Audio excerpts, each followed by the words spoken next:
Hey, I want to shout out our guys at Recoup Wellness, Cody and Dr. Austin, who are working on some great things in that biohacking community. They bring in new methods of performance recovery involving hyperbaric oxygen therapy, PEMF, and red light therapy. Be sure to stop by GLS and check out our hyperbaric and all of our recovery modalities.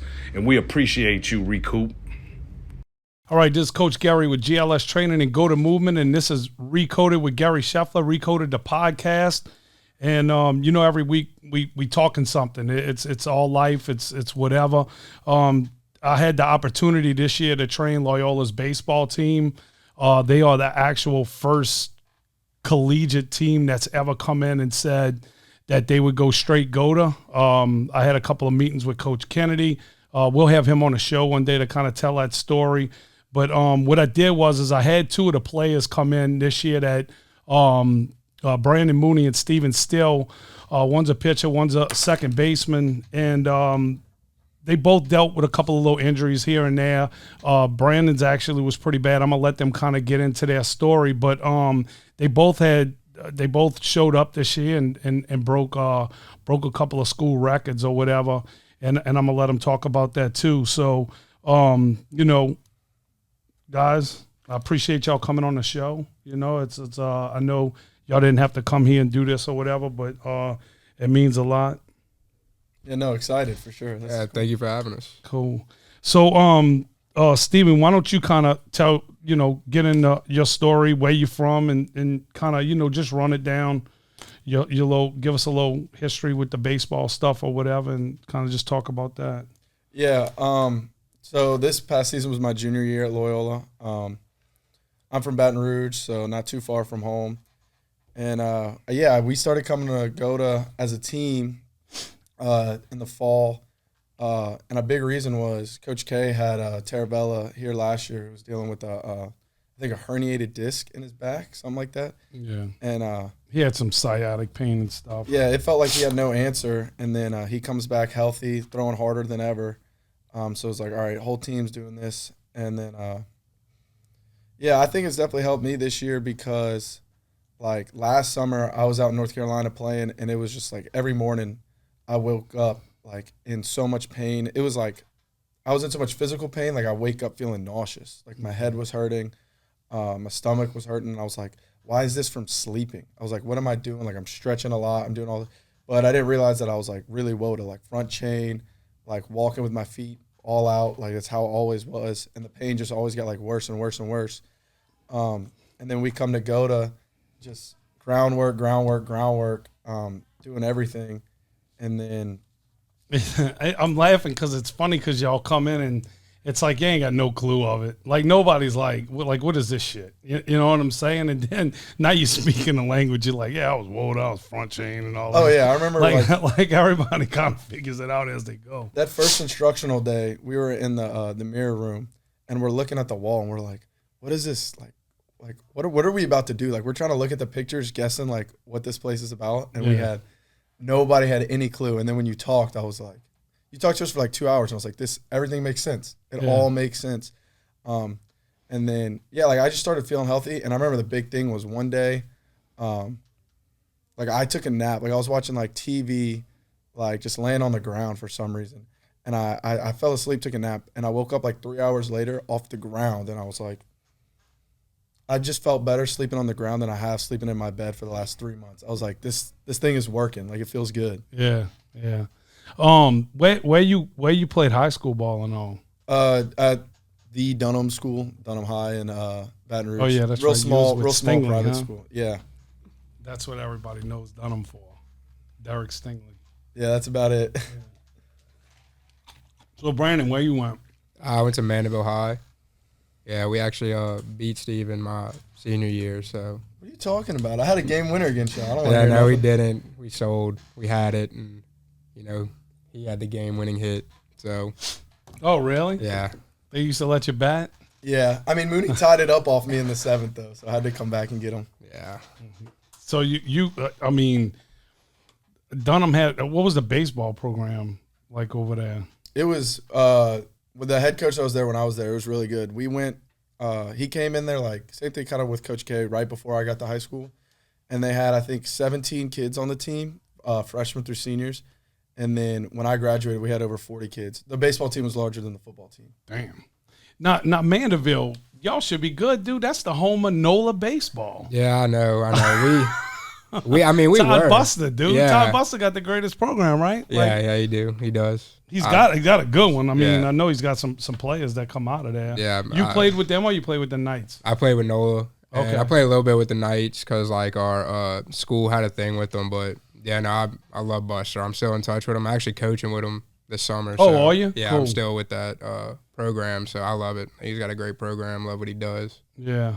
So, but yeah, I mean, we were like, you look at us and we're like, they should be good, and then we just figure out some way to lose in the opening round of the playoffs every year. Oh, But, with Mandeville. yeah.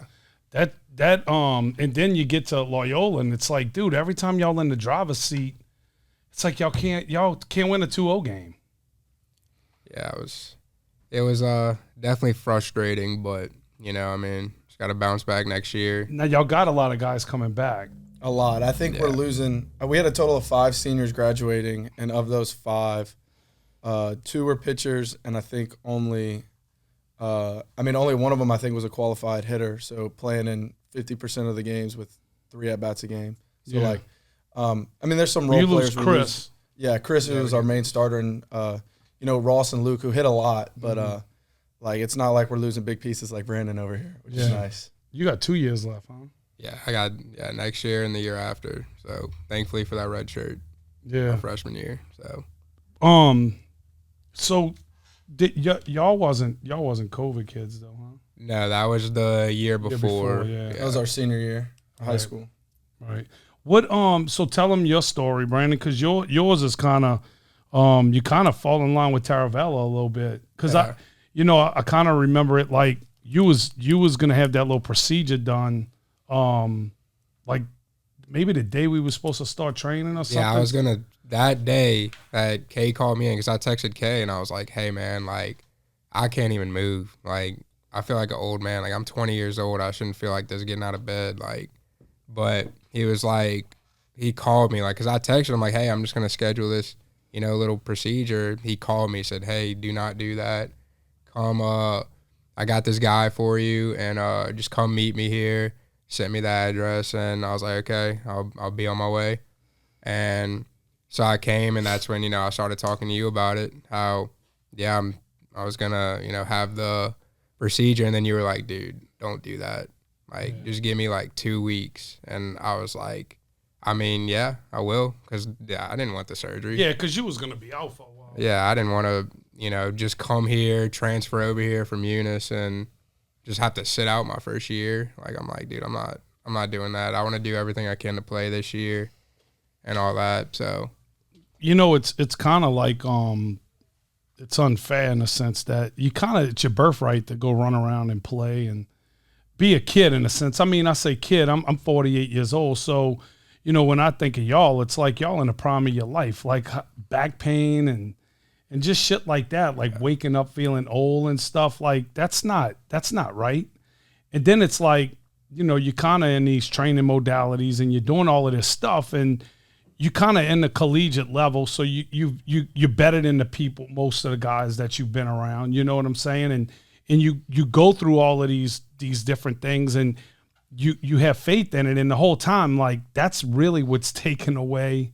It's what's taken away your gift, Like if I gotta like believe that, like if you was doing this since you was 10, like both of y'all, like what level could you be on? yeah, it's crazy to think about, without injuries. I mean, that'd be amazing. Without these little tweaks, like, all that, just but I'm saying like the work that you're doing actually being applicable to what you're trying to accomplish. Oh yeah, no, I feel it. Like, especially in my swing and stuff. Like, I'll focus on it, and like, in practice and stuff, like keeping my feet straight and all that. Like, even in the box, like when I load, kind of get a bow in, and like I really feel a difference. Like my swing, like it just feels explosive. It feels like right. Like that's what the body's supposed to do. It just doesn't feel like anything's forced. Yeah, and like for me, like. On the mound, like my land foot has a tendency to go like out and land inside ankle bone low a lot. Like, I don't know why. I think it's like I'm just trying to get my hips open too much. And so like that's something that like I've worked on a lot this year, noticing because when I'm landing like that, then everything else gets cut off, and like that's when maybe my shoulder or my arm's not feeling good that day, and I like look back at film and I'm like, oh, well, that's why. And also just like being here every day, like getting a true understanding of like the way my body works. I understand like, okay, like I've been trying to do this on the mound or like in my throwing every day, and it's just like not working. And I'm like, why is it not working? Like, this is how it's supposed to be done. And then I'm understanding like, oh, like my hip isn't like a complete block because like, oh, my right hip can't corner. So like, or my left hip like won't allow me to corner. So then when I'm trying to like turn over and get like all my weight going forward towards the mound, and it's just like locked up and it's not, and I'm like, for like years in high school, I'd be like, why can't I do this? Why can't I do this? And then I realized like everything was so front chain that my body like physically wouldn't allow me. But now that we're like pretty much recoded, like I can actually get into the positions I need to and like pitch healthy. Yeah. Y'all gained the first thing was trying to get y'all access to those positions that you couldn't. You might not like if you took off running right now, you probably still run WOTA. Like it's not going to appear like that. It's a lifestyle thing, and being college students, like, y'all, well, we talked about it a little while ago, right? Like you spending time, y'all spent throughout the thing, and that was Coach K's big concern is like y'all was in the car for an hour and a half every day. So you almost had to do GOATA just to erase that shit. You know what I'm saying? Because that's a lot of time sitting in that, when your pelvis is tucked and your hamstrings are tightened up. What you're explaining is that everything you was trying to do, your body just physically couldn't because it didn't have the ability to hit those corners and stuff like that. Yeah, it's kind of like when you sleep too. Like, I mean, you could do all the GOATA and then like you go to sleep, especially like your body's just not used to it. So like you're gonna sleep WOTA. Yeah. So it's like, it's definitely something you gotta, get up in the morning, do, like before you go to bed, do. Like it's just something you gotta keep your body like training and keep it going and going and going and just try to get your body used to it as possible. Your body's gonna conform to the environment that you give it. So if you sleep in a bed and you lay on your back and you open your feet, your body's gonna conform to that position where you're duck-footed. You stand up duck-footed. You push your hips forward. Then you go into the weight room and you deadlift or your Olympic lift, and you do all of these different lifts that are duck-footed, open the feet, and then you put an explosion on top of that. Well, you're going to become that. Yeah, it's huge. I can tell, like, maybe the weeks or the days that, like, I'm not getting enough groundwork in, or, like, maybe that week I only, like, really got 1-2 good workouts in. Like, I can tell I'll feel myself to be more front chain. Like, I'm walking. The big thing I notice when I'm like, all right, like, when do I have 30 minutes to, like, or 15 minutes to sit down and get some groundwork going? I'll be walking, and it's always my right hip, like, wants to, like, lunge forward. And it's almost like it's like a hitch where I'm lunging. My hips want to go forward, and I'm like, yeah, that's because, like, you're not cornering. Like, my hip is trying to, like, pull my foot behind it and just, like, drag. And I'm like, all right, like, that's wrong. Something's off. Like, we need to get back in the lab, pretty much, like, work. And then, like, the next day or later that day, I'm like, yeah, it's easy. Like, I know what needs to be done. And then, so, like, now, like, it's just great, like, having the awareness. Yeah, you like, got an awareness of your body. Like, oh, this hurts. Like, now I need to do this. Or, like, even in the fall, like, I started having a little bit of a hip flexor problem, and me and you were working on it. And I was like, why is this bugging me? And we were working on it. And then you were like, oh, well, it's not the hip, it's the quad. Like, everything, my quad was so developed, and, like, all the stress of, like, my lower body was in the quad. And you're like, it was on your landing leg, huh? Yeah. And you were like, it's all in the quad. And so, like, we loosened the quad up and, like, got the hamstrings tighter, like, not tighter, stronger. And then everything seemed to, like, fall into place. And I was like, dang. It's just crazy, like, how y'all talk about when you understand the whole body, like, when one thing, like, usually systematically. Yeah, like, usually it's not the thing that hurts is usually not the problem. It's everything else around it. And that one thing is trying to cover for everyone else. Yeah, well, the pain manifests itself. It really don't matter. That's why the evaluation process is so important. But, like, the good thing is that y'all being with me as one of the people that created it, me and Ricky was having a conversation with one of the TCU coach earlier because they're starting to implement it over there. And it's like the more film that we watched, like me and Ricky, the better we got at assessing everything in our environment. So it was like, y'all walk in, I know what y'all missing. Like the first time I seen him, like I didn't have to put him through an evaluation. I knew what it was off top. And then what starts to happen is you almost start like removing the person and you start just looking at the shapes. Well, he's duck-footed front chain dominant. Then these 3 exercises are going to clean him up and make him feel better. And it's like after about 3 days, you get an immediate stimulus. You know the difference already. But the awareness stuff is something you'll be able to take with you for a lifetime.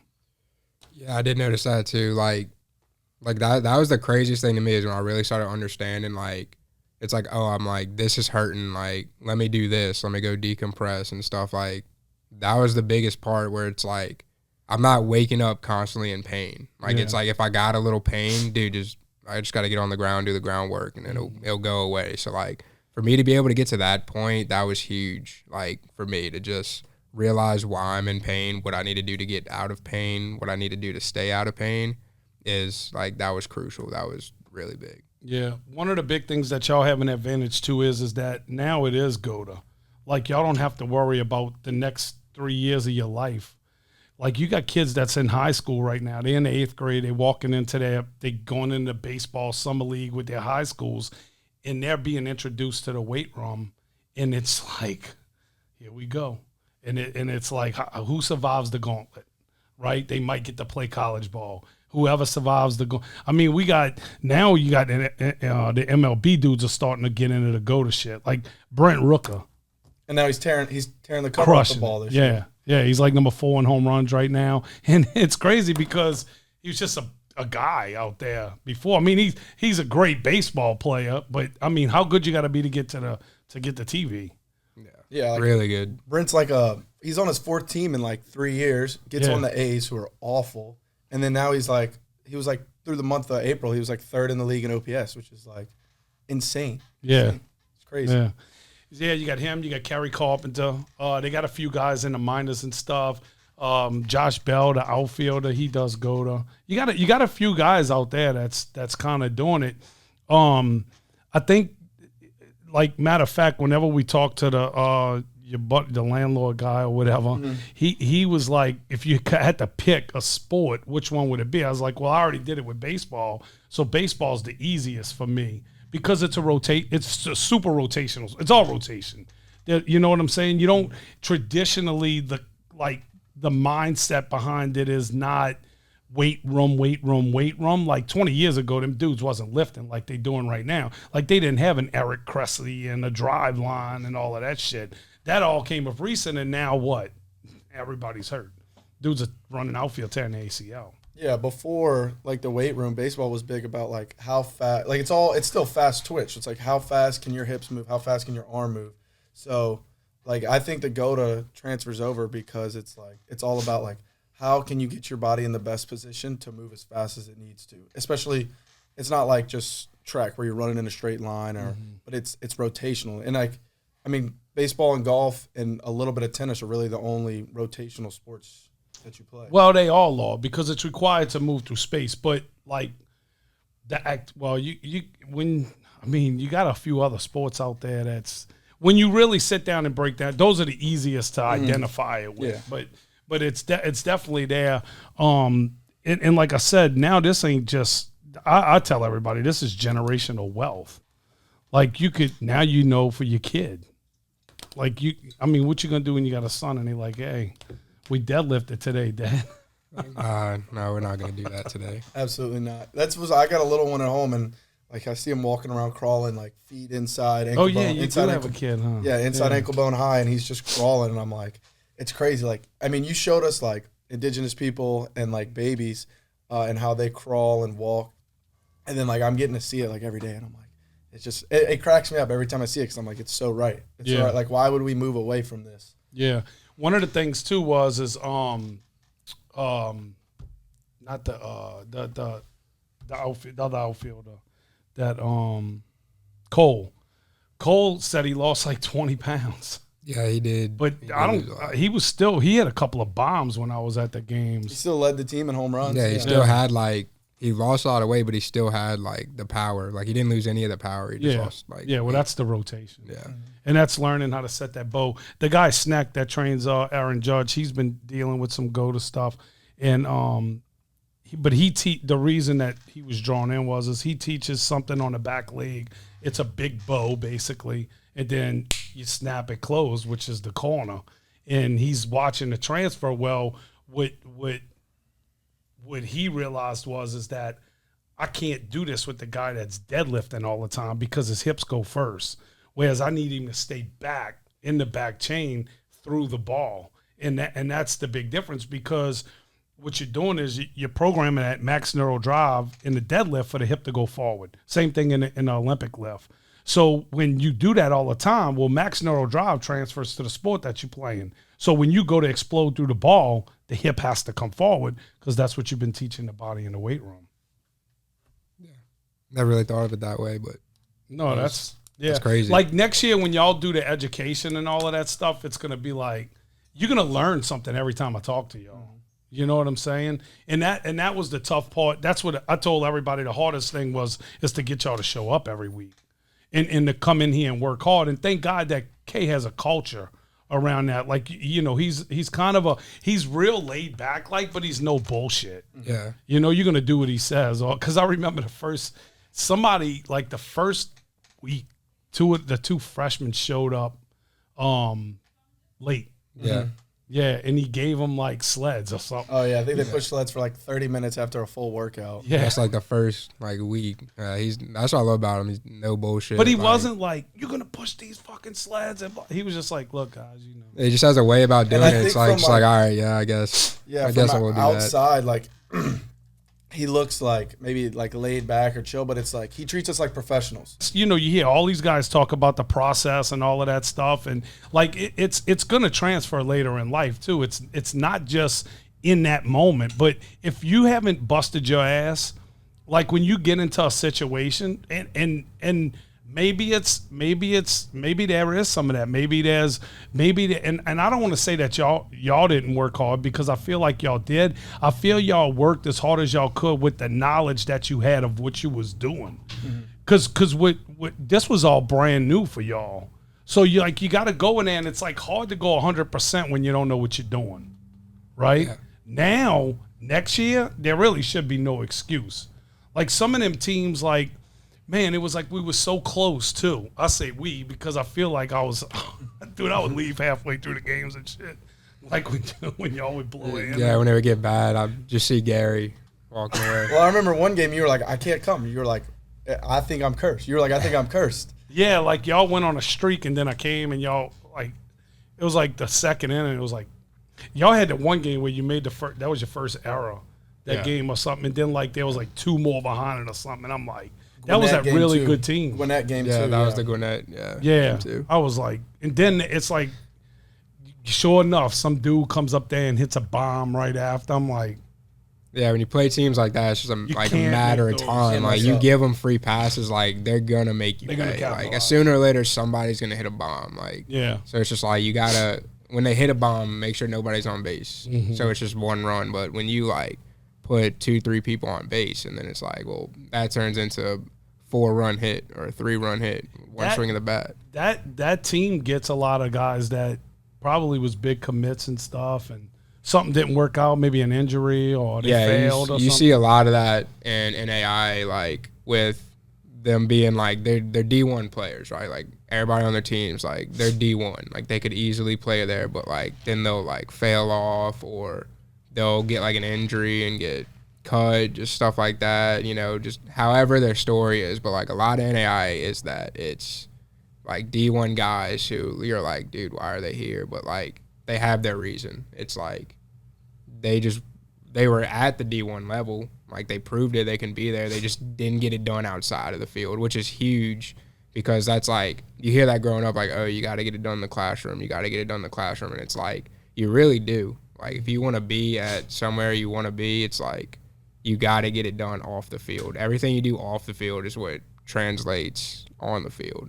So like going back to what you're saying, like going back to your training, like when the pressure's on, it's like you never want to think, like when I'm at bat, I'm never thinking about mechanics. Like that is the last thing that's on my mind is like, you just want to go out there and react. Like Make you good should, contact. Huh? yeah, you should do all this training to where it's like second nature to you. Like you shouldn't have to, like, I know when Steven's pitching, he's probably not thinking like, oh, I need to do this with my foot. I need to do this. I need to do that. Like, no, when he's in a game, he's like, all right, I'm going to strike this dude out. Like, I'm going to blow it by him. I'm going to make him look silly. Like, so I mean, when I'm hitting, I'm not thinking about, oh, I got to do this with my leg. I got to, load this way. No, I'm just like, dude, throw the pitch. I'm going to hit it. Like, I'm trying to hit the shit out of it. So. Yeah, as pitchers, like we refer to it as like internal and external focus, and that's something that we put like a big importance on because it's like, yeah, maybe I'm struggling or I just walked a guy. Like if I'm sitting here thinking like, oh, like my arm's not in the right position, or my hip, like it's not loading. You do that too, huh? Like and every pitcher does, but like it can maybe happen for like one pitch. Like I'll like, all right, something like I know what I did wrong. Like next pitch, do it. But if every pitch I'm sitting there going, oh, like I got to change a mechanic here, I got to change a mechanic there. Yeah. Like it's just going to snowball. You have to think like, all right, I'm focused on the glove. Like, all right, he wants fastball away. Like I just got to like laser focus, like external. And then maybe I'm missing like three inches off. I'm like, all right, I know like I'm just going to do the same thing I did last pitch, but my external focus has to be like maybe an extra 3 inches to the right. So when like I'll aim there and then I'm like, I know like it's all about aiming and just like focus. Like you can't think about mechanics or like anything internally when you're on the field because like you're giving yourself up to the opponent at that point because and people can sense that. You can sense when a guy's inside his head. Yeah. And it's easy. It's 1, 2, 3 and they're out of there. And it's, people sit in the stands and they watch and they like, well, you can't throw strikes today. It's a little bit tougher than that. I mean, everybody that's not like, I played baseball. That was a sport that I played. I train any athlete because I train a pattern. I don't train a position, or a sport. I train you for, but I know there's like, I've been in like some high school baseball games where they might've had some pressure situations, but y'all on a different level. And then, however far you end up going or whatever, but I've been in some pressure situations in life, and I know that when you're in life and, you're staring down at a table that's got 6 or 7 bills on it and you don't know which one to pay, you know what I'm saying? Because you're limited. That pressure kind of is the same thing, but I could tell you this, that managing that mound is going to help you manage that day, So all of this stuff, and that's the beauty of sports is it all translates to life. Yeah, pressure is a big part, like not just like sports, well, mainly sports and life, like actually mainly life. But I think you feel so much pressure in sports that it's like good for you because then you can take that into your life. Like every day of like your natural life, because baseball is going to end someday for anybody. Like whether they go pro, whether they don't, like it's going to end sometime and you're going to have to do normal life. So in normal life, you're going to feel pressure. So if you can't handle it in like a little game, because like at the end of the day, that's what it is. I mean, we take it seriously. We love it. Like we give all our effort to it. But like at the end of the day, it's a game. It's not life or death. Like, okay, we lose a game. Like I'm still going to go home and like live. Like my life is going to go on. So it's not like you can't sit there and just like dwell on it. Like, so if you can't handle that pressure, then like when it's actually life or death pressure, it's like, okay, we need to like learn how to control that, so that's just a big thing is like what makes or break a lot of people because like you got talent everywhere. Like it's just the people who can like handle that pressure who are gonna like rise, who are gonna be the guys who are gonna have. You probably see some of them guys too that they hotheads and stuff, and that like that's why they're not in a Power 5 school or whatever. Yeah. Few of them guys y'all play against throwing mid to high 90s, huh? Yeah. I mean, it's like you have to have an identity outside of baseball. Like you can't have an identity in something that is going to result like in performance-based results, something that you can't control. Like that's a lot of things that's Kay talks about, like controlling what you can control. Like your attitude and effort are 2 things that you can control. Like you can have 100% effort and a positive attitude every day. Those are 2 things you can control. And so like you can maybe be like the best husband, the best dad, the best son, like the best brother, or like the best teammate. You can't control if you're going to be the best pitcher that day. Like you can try and train, but maybe you get beat, or maybe it's just an off day. Yeah. And so like you can't like beat yourself up over like bad performances. And like, yeah, it's good motivation here and there, but if you let like that consume your whole life, it's just not going to work out. It's a slippery slope. You have to find something like at the end of the day of like, this is who I am. Like I'm not like, my worth is not in like me being a baseball player. My worth is in like me being a good person, me being a child of God. Like that's who I am. Yeah. Yeah, that's good. I'm glad you said that, because that's important to us over here too. Is we like to consider ourselves spiritually led, and that's a lot of that's missing in the world right now. You know what I'm saying? Is why you see a lot of the bullshit that you're seeing. But did y'all parents played ball or anything? Like y'all had athletes in the family? I mean, my mom grew up like playing in like, just the little leagues. I mean, she grew up around here. So, I mean. Oh, did she? Yeah, she was playing in like the ballparks. I mean, she always played with the guys. Like she wasn't big into like the, like softball. Like she went out there and played like baseball and stuff. And then, my dad was never really huge into sports, but I mean, I think I get it from both of them, I guess. But they just like, what they did really well is they just like, when I grew up, they really taught me how to be like a man. Like they were like, and that's huge. Was to bring into like sports is like you can't like fold. So that was their big thing. Is they always taught me like like you got to keep pushing. Like no matter what happens, like you got to keep a steady head. Like there's gonna be a next day. Like it's not gonna be the end of the world. Like it's not about what you did yesterday. It's about what you're gonna do today. Yeah. And that's a big thing in sports, because like especially in baseball, dude, you like. We'll have 2 games in one day. You got to have a short-term memory. Yeah, so like goldfish. Yeah, you could have like the worst game of your life, and then you got to turn around. You got to play a whole nother game. Yeah. So it's like times like that. It's like, are you just gonna carry that into the next game? Or are you gonna like, okay, I just had a horrible game. Like, why don't I go out here and have a great game now? And just it's all just part of that. Because you broke the hit record and the run record? Yeah, I broke the single season run record and the single season hit record. So and then you broke strikeout? Career strikeouts, and then my own single season strikeouts. So you broke your own? Or was it for single season, and then the career record I broke. So you have the most strikeouts at Loyola's history right now? Yeah. So you're going to be able to carry on to that too. Yeah, that'll be nice. Trying to create some tack on a little bit more for some some of these younger guys try to chase me. Open it up a little bit. We'll hope you should be better next year, right? I hope so. What you topped out at? This season, I think they had me at 91 or 92. I can't exactly remember, but I know the hardest I've thrown on a mound is 92 so far. So he was up there, same place. Hopefully keep adding a number or 2 every year. Yeah. Now this was the first year you played a whole season, huh? Yeah, this was the first since high school that I played, because my freshman year I redshirted, so I didn't play at all at Eunice, and then my second year I only DH'd half the season. I was dealing with that injury and stuff.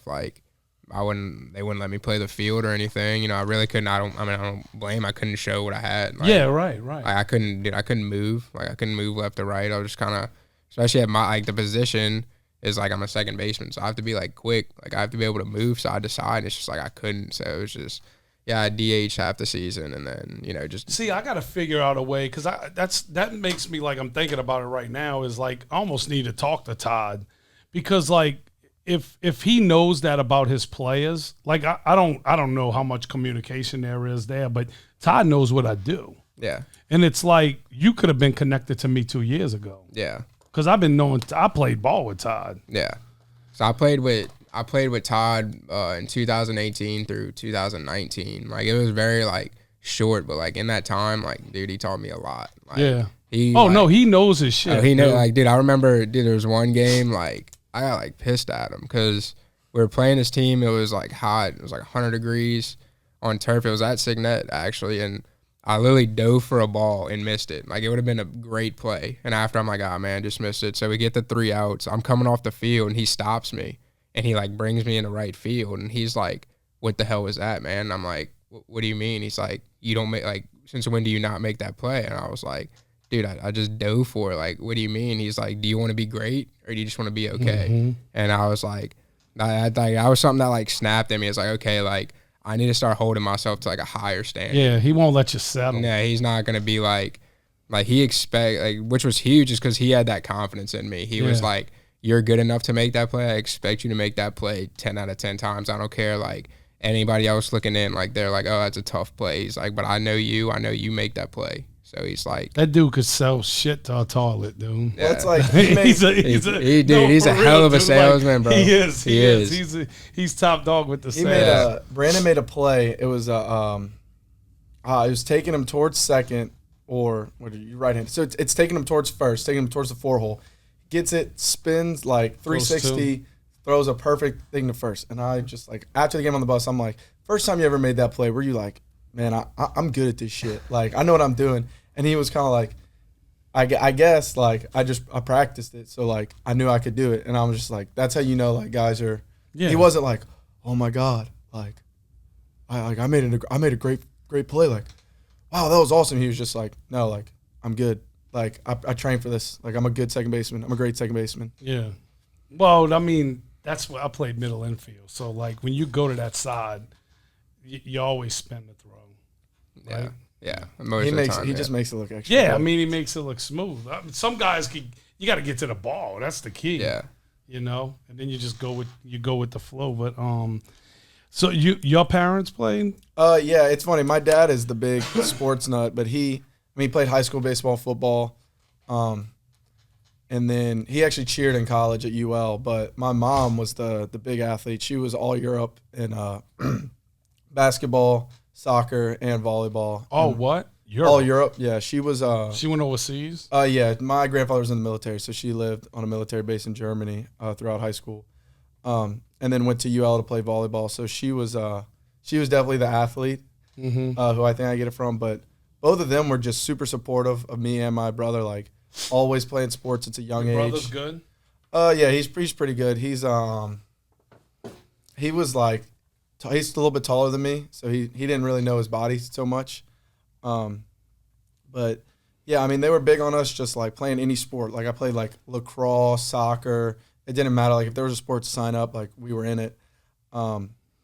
But yeah, the big thing for them was just like, same thing, attitude and effort. Like, you can, like, as long as you're trying 100% and like you're being positive out there, like no negative Nelly. Like, you can't go out there and like throw a fit on the field. Like, that was the two things they weren't going to have. Like, I remember one time in high school, I went, I think, 0 for 4 with like 3 strikeouts in like a JV game.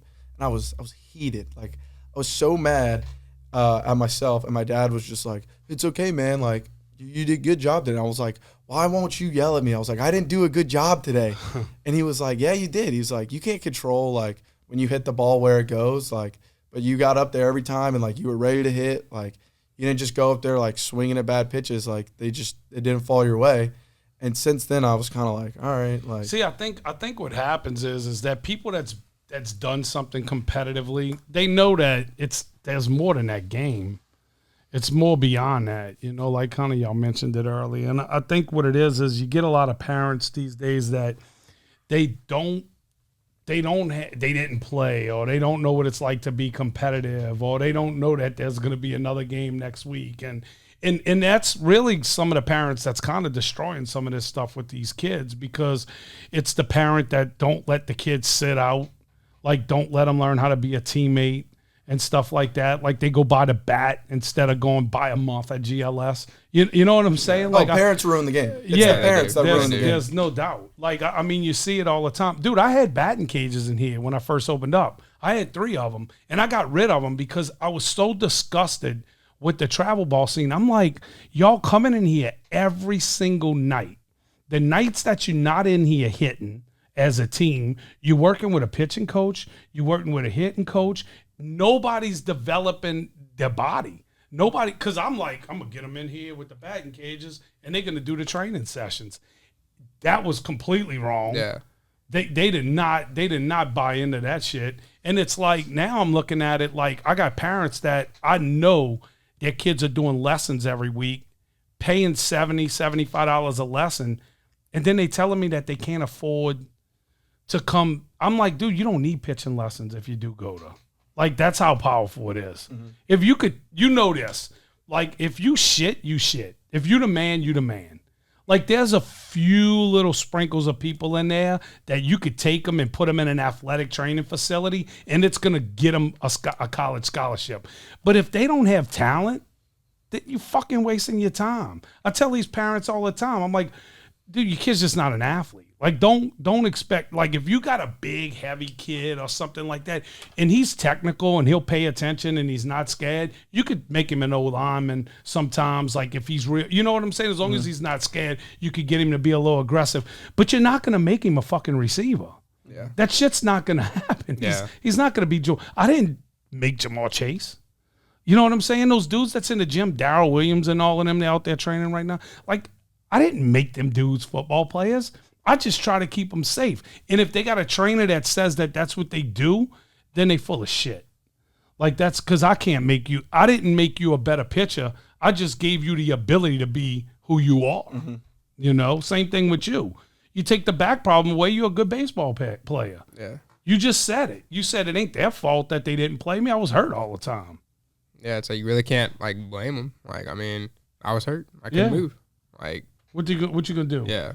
It's not like, I mean, but you got a parent that could have been in your parent's situation and been like, why is my son not playing? Well, I know his back's hurt, but he's better than this one. Well, not really. Yeah. Not if not he right can't now. run. Like, Yeah, I mean, but I remember right I was 14 on my travel team that I had played with. Like, this was our second year together. And, like, the year before, like, I started center field, like, every single inning. Like, the only time I didn't was when I was pitching. And then my 14th year, like, physically, like, we had some new guys. Like, I was slower. I wasn't hitting as well. So, like, I went from hitting lead off to either hitting last or not in the lineup. My parents were just like, we understand it. Like, they got a player that's better than you in your position. And so, like, that's okay. But my dad was like, all right, you want to play? Like, let's go. Let's go to the cage every night. Like, it's not about, like, oh, like, he's got to fix this, or, like, it's somebody. Like, there's so many people that blame all their problems on somebody else. A great coach always told me America's pastime is TOB, transfer of blame. Everyone's going to transfer the blame to someone else. It's not their fault. It's not their fault. Yeah. But the people who take accountability and responsibility for it are the greats, the ones who you see, like, are not only great players, but, like, great teammates and great people to work with. Mm-hmm. Yeah, that's what, like, something like Coach K would say, like, dude, like, I don't get why people, like, transfer blame, like, because especially what Coach K says, like, dude, like, if y'all transfer blame, like, I hope you know nobody cares why you missed it. Like, literally, like, nobody's gonna be like, oh, okay, oh, you missed that because there was a rock right there. They just want you to make the play. Yeah, like, I'm like, dude, when I miss a ball, like, it's just like, yeah, that's on me. Like, I should have made it. Like, I'm not gonna give an excuse, like, because I know if he's pitching, he doesn't care why I missed the ball. Yeah. He just wanted me to make that play. Mm-hmm. So it's like, I'm not gonna sit there and waste time when doing that, when it could just be like, yo, that's on me, man. Like, next one, give me another one. Yeah, one of the good people to look at is, like, the guy here, like Jameis. Like, you watching post game conferences. Like, Jameis is the first one to go up there and be like, oh, we lost. It's on me. Like, I didn't play good enough for us to get this win. And, like, he could have had, like, 300 passing yards, 3 touchdowns, but maybe he had 1 interception in the fourth quarter, and he's like, it was a good game, but it wasn't good enough. Like, he's a good guy. Like, you never see Jameis being like, oh, my defense didn't play good today, and, like, that's why we lost. Or, like, oh, we had receivers dropping balls. Like, no, like, maybe he could have made that pass a little bit better. And you always see Jameis like, oh, it's on me. Like, I take that one. Yeah, that's who he is too. I mean, I've seen about 5 situations since I've been training with him that I probably would have lost my shit in if I was him. You know what I'm saying? Like, the whole car situation. And I mean, I'm with him pretty much at least half the week, every week. So, you know, I got to really meet him pretty good. But he's a good guy. But so what y'all plans? I mean, after baseball, like, what you plan on doing? I'm trying to get into pharmaceutical sales, like what Todd does. Yeah. Trying to, you know, after that, get into that and start doing that and maybe getting some coaching. Because, I mean, I'm coaching this summer, like I said earlier. So, I mean, I just love the game. So, I like being around it. And so, like, I love coaching people. I love, like, you know, just letting people know, like, my story. Because I feel like I have a story where people can, like, relate to. Yeah. Like, it's not, like, such a far-fetched story. Like, it's not like I'm some big, like, you know, 6'3", 200-pound dude hitting nukes. Like, no, bro, I'm literally like 5'9", if that, like 160. Oh, like, if you was 6'3", you'd be going straight into the Yeah, draft. so right we now. wouldn't have Brandon around. Yeah. it's just like something that's like, you know, I'm not gonna sit there and like complain about it. Like, I had to work Yeah, hard. I mean, you work with Like, what you got. I got right. this is what I got. This is Yeah. what God gave me. So Yeah. like, and you don't know where it's going. Yeah. Like, you never know, dude. never know. Something could Guys happen. like Dustin Pedroia and them guys, they not big guys or nothing. yeah, Dude, if you keep, you know, if you hit, I always said this, like, they always make a place for a hitter. no, yeah. Oh yeah. They'll find a spot. They'll for find a spot for you. They'll run you around the outfield. They can hide you in a corner outfield you. Yeah, position. they could put you somewhere. If you could hit, you'll play. What Like, you gonna do? Obviously, plan A is I want to try to play pro ball somewhere, Mhm. whether that's, you know, minor league or independent ball. You know, not give up on the dream. But as far as like real world goes, I'm not sure. I'm a mass comm major right now, so maybe get into journalism and broadcasting, or coaching. You know, like I don't want to get away from the game. I love it, so it doesn't matter. Like, and I love. There's a part of me that like really likes coaching baseball, and like because I know it, like I feel like I'm an expert on the sport. But I don't know. There's something about football. I just love. I feel like coaches. You played in high school? What position? Everywhere but O-line. You know, small 2A school. So Yeah. I literally played every single position both ways. But mainly I played inside linebacker and quarterback. Yeah, I figured quarterback had to be in there. Yeah, slow. Not very fast. Slow. I could throw it. That's about it. Pocket guy, huh? Oh yeah. Yeah. Well, no, man, I really appreciate y'all coming on and chopping it up with me and all. And, you know, I know I'm going to see y'all next year or whatever. And y'all family here, so y'all always got a home. Hopefully one day y'all kids will come through here. You know what I'm saying? That's the dream. that's a dream. Yeah. I'd have If my y'all kids if y'all come here. local or whatever, it happens a lot. Like in the beginning, like I've been here since 2014, so now I'm starting to get like guys call me up and they're like, "Man, my kid's 5. Can he come in?" And I'm like, "Not yet." Like I had a call for a 3-year-old already, so it's pretty crazy. But no, man, like I said, I appreciate y'all coming. And y'all got anything in closing? Just thank you for having us on. You know, appreciate it. Thank you for everything you've done. You know, just taking us in. You know, Loyola baseball. We came in here and you treated us like family. We appreciate that a lot. So. Yeah, for sure. Yeah, it was a blast. Listen to this guy. He knows what he's talking about. He knows. And Ricky. He knows. It's And gonna Ricky. sound crazy at first. I promise. I thought the Yeah. same thing, but it works. It works. It definitely works. But nah, man, I appreciate y'all and look forward to keep building on this relationship. So this is Coach Gary with Recoded the podcast, Recoded with Gary Scheffler, and we'll see y'all next time.